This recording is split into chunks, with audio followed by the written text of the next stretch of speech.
Pemirsa, puluhan ribu orang pekan ini memadati job fair yang digelar di Bekasi, Jawa Barat.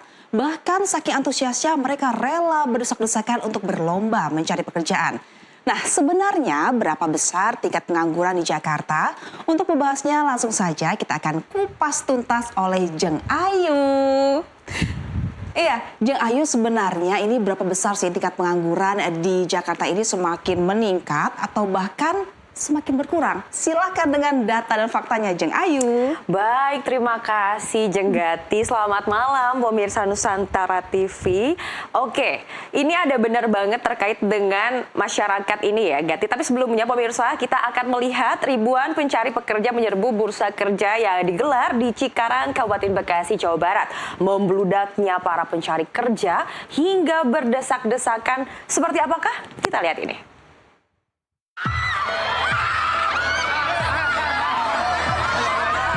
Acara bursa kerja yang dinanti-nanti ini diwarnai kericuhan karena jumlah pengunjung yang membludak.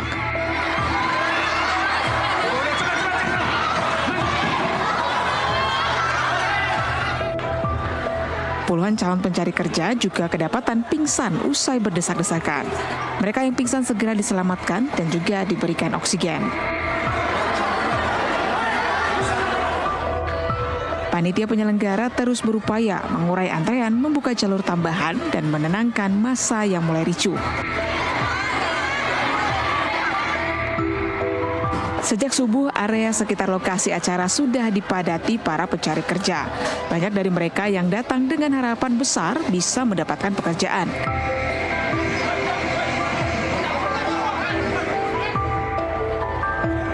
Sebanyak 2.000 lebih lowongan pekerjaan dibuka dengan 64 perusahaan yang membuka bursa penerimaan tenaga kerja. Dari rumah dari jam 7. Ada antrean berapa jam? Apa? Antrean berapa jam? Antreannya bisa sampai sejam setengah. Berjam-jam ya? Iya, berjam-jam. Desak-desakan juga nggak? Apa? Desak-desakan. Iya, desak-desakan, dorong-dorongan. Asalnya dari Cibarusa. Banyak kesini mau ngapain nih? Harapannya di sini semoga dapat pekerjaan yang layak. Terus juga makin banyak lapangan pekerjaannya. Terus kalau bisa biar kondusif, soalnya nggak kondusif banget. Ya, artinya di sini adalah beban moral juga bagi kami pemerintahan Kabupaten Bekasi yang memang di kloter pertama ini kita membuka 2.000 lebih, yang datang 25.000. Artinya ke depan kita harus membuka kloter berikutnya juga untuk memasukkan masyarakat Kabupaten Bekasi kerja yang pastinya kapasitasnya harus lebih daripada 2.000. Nanti kita ini akan berkelanjutan ke depannya.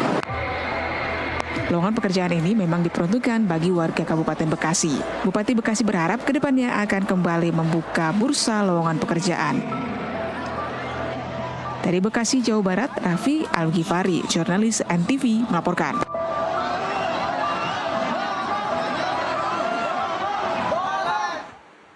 Jadi gimana nih pemirsa? Udah lihat kan tadi tayangannya kayak gimana? Cocok dong sama judul Cocok dong sama judul kita malam ini. Nah, kita baca dulu judulnya. Niat cari kerja malah dapat trauma. Wah, jadi trauma ini nggak cuma didapatkan dari kisah cinta aja ya, tapi ada juga tentang mencari pekerjaan. Kita buka data dulu seperti biasa. Oke, Jeng Ayu sudah menyiapkan data. Selalu macet pemirsa, kita tiup dulu doh. Wah, bisa. Nah, oke, ini dia datanya. Kita punya data terkait dengan jumlah pengangguran yang ada di Indonesia. Jika kita lihat datanya, yang ini, yang Jeng Ayu tampilkan adalah jumlah data pengangguran yang khusus ada di Jabodetabek. Dan ini angkanya cenderung naik dari tahun ke tahun. Di tahun 2024, data pengangguran di Jabodetabek mencapai 327.000. Sementara di tahun 2025 di angka 338.000. Tandanya ada peningkatan sebanyak 34.000 orang yang nganggur. Cuman dalam waktu setahun aja naiknya udah langsung ke angka 34.000. Sementara itu terus yang jadi masalah apa nih? Nah, ini kita akan ke sana. Tapi lihat dulu yang ini. Di sini ada grafik pria dan wanita. Ini apa ya putih-putih? Jadi ternyata di Jabodetabek khususnya pengangguran lebih banyak di cowok alias pria nih. Pria aja penganggurannya ada di angka 6,77%, sementara wanita ada di angka 5,29%. Angkanya kalau lihat kayak gini nggak terlalu jauh ya, tapi kalau diakumulasikan ini cukup jauh.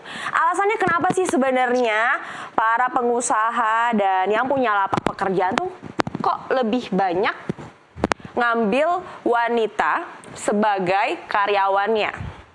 Alasannya karena wanita ini dianggap memiliki daya kemampuan yang sangat luar biasa.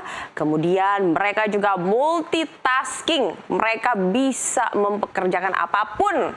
Mereka bisa kerja sambil angkat telepon, sambil ngetik, dan lain-lain. Selain itu, wanita dianggap bahwa beban dalam keluarganya tidak banyak. Beda dengan pria yang sudah jelas bahwa mereka punya ekspektasi tentang gaji yang lebih tinggi. Yang namanya juga kepala keluarga, wajar lah kalau mau gajinya lebih tinggi. Apalagi kalau udah menikah, punya anak, punya istri, kan pasti tuntutan banyak. Apalagi sekarang sembako makin naik kan. Cabai aja nih pemirsa, udah naik sekarang sekilo tuh harganya 120.000. Cabai doang tuh, belum yang lain-lain. Makanya wajar. Lanjut lagi, terus kalau misalnya pengangguran banyak, bahkan angka yang pria ini pun tinggi, apa yang dilakukan? Jelas orang-orang akan mencari pekerjaan. Banyak cara dalam mencari pekerjaan. Yang pertama, pasti mereka akan ngecekin tuh satu-satu website orang-orang yang buka loker. Terus dia juga akan nanya-nanya relasinya, ada kerjaan nggak? Titip dong, pasti tahu kan? Titip lamaran dong, titip dong. Itu udah biasa banget. Tapi ternyata itu pun belum tentu bisa berhasil. Nah, yang ketiga adalah ini, job fair. Banyak banget orang yang tertarik di sini. Bahkan tadi yang udah kita tonton bersama itu adalah yang terjadi di Kabupaten Bekasi baru-baru ini. Dan itu sedang menjadi perbincangan yang hangat. Nggak hangat sih, lebih ke panas ya. Kenapa? Karena dalam acara itu sebanyak 64 perusahaan mencari para pekerja, membuka lowongan kerja. Namun yang dibuka lowongan kerja kuotanya hanya 3.000. Sementara nih ya pemirsa, yang daftar ada di angka 25.000. 3.000, sementara yang daftar 25.000. Kayak di PHP gak sih? Kemungkinan keterimanya kecil, ini nggak nyampe setengahnya. Nggak ada setengahnya, 3.000. Sementara yang daftar 25.000. Ketat banget kan persaingannya. Jadi nggak cuma hubungan yang di PHP nih, tapi pekerjaan juga bisa di PHP. Yang bener aja 3.000, tapi saingannya 25.000. Kalau Jeng Ayu sih mending mundur aja ya sebelum terlanjur. Ya alhasil kan kemarin buktinya desek-desekan. Terus banyak yang pingsan. Kenapa? Ya karena mereka pada ingin punya pekerjaan. Sebenarnya tuh ada yang bilang kalau di negara kita ini tuh harusnya pekerjaan itu gampang. Tapi ternyata enggak. Padahal di lagu, ada sih lagunya pemirsa. Orang bilang tanah kita tanah surga, asik. Apa ya kesananya? Tongkat kayu dan batu jadi tanaman. Tapi ternyata nggak surga-surga juga. Tongkat kayu dan batu nggak bisa buat makan ya ternyata. Nah kita lanjut lagi. Jeng Tiwi masih punya data. Kita geser. Nah mulus nih pemirsa. Oke. Terus apa yang membuat orang-orang ini kesulitan untuk mencari kerja? Apa sih sebenarnya? Ini dia.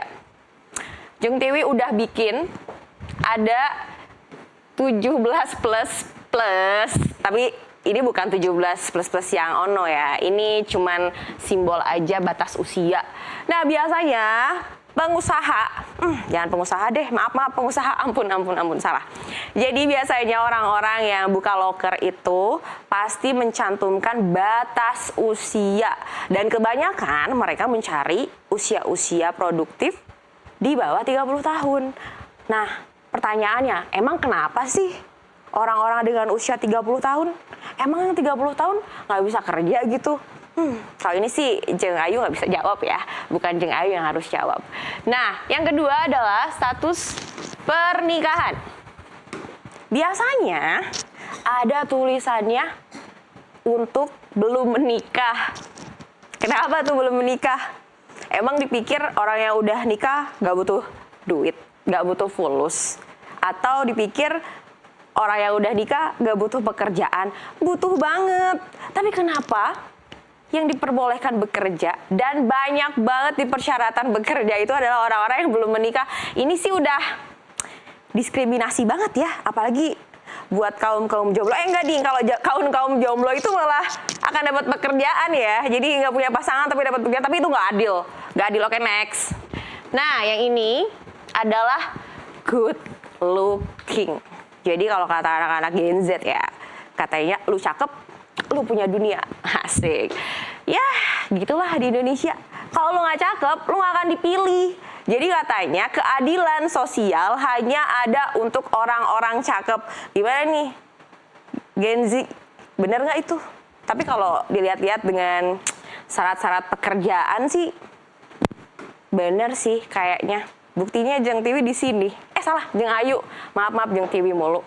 Jeng Ayu ada di sini berarti Jeng Ayu masuknya good looking ya, pemirsa ya. Makanya bisa kerja di sini. Haha, bercanda. Ini garing. Oke, next.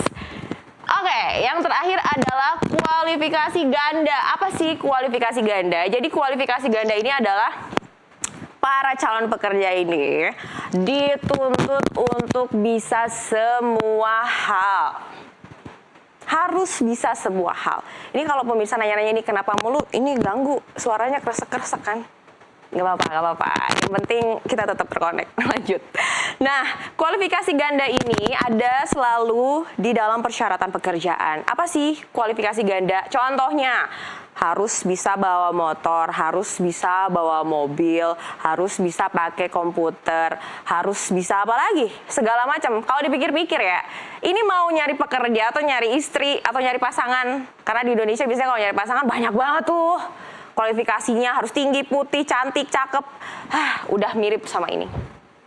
Tapi kabar gembiranya sekarang pemerintah sudah menghapuskan ini nih. Syarat-syarat gak jelas ini sudah dihapuskan. Jadi ini maksudnya kabar baik. Cuman mungkin kayaknya belum kabar baik deh. Selama tadi data yang kita punya, kalau lowongan pekerjaan belum sesuai dengan jumlah pengangguran. Nah, jadi tentulah harapannya adalah kedepannya kita maunya sih supaya lowongan pekerjaan ini ada banyak sesuai dengan para pelamar yang ingin bekerja. Kenapa? Ya di tengah ekonomi yang sulit, terhimpit, terjepit ini kita masih banyak kebutuhan yang harus kita cukupi. Jadi Pak Presiden mau dong supaya kuota pencari kerja ini bisa bisa tinggi.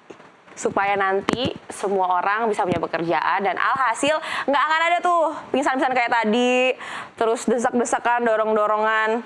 Ya, semoga ya kedepannya kayak gitu. Apa kita harus lapor Kang Deddy lagi ya? Ini yang lagi viral kan Kang Deddy ya? Apa aku harus colek nih? Apa Jeng Ayu harus colek Kang Deddy nih supaya lowongan pekerjaan bisa dibuka makin banyak? Kebetulan juga ini kejadiannya di Jawa Barat. Kang Deddy, tolong dong ditambahin lokernya. Sekian, kembali ke Bugatti. Aduh, ini Kang Deddy jawab, aduh ada PR lagi nih dari Jeng Ayu nih ya.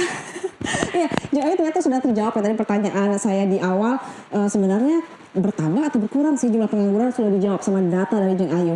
Tapi untuk kalau kita datang ke job fair bareng-bareng, kembar. Iya nih, kita nggak akan desak-desakan kan, Jenggati? Nggak akan dorong-dorongan kan? Nggak akan ya. Tapi persaingan ya, nanti bisa keliru siapa yang diterima. Kan kembar. Aduh, baik deh saya menyerah. Oke, terima kasih datanya dan juga faktanya Jeng Ayu.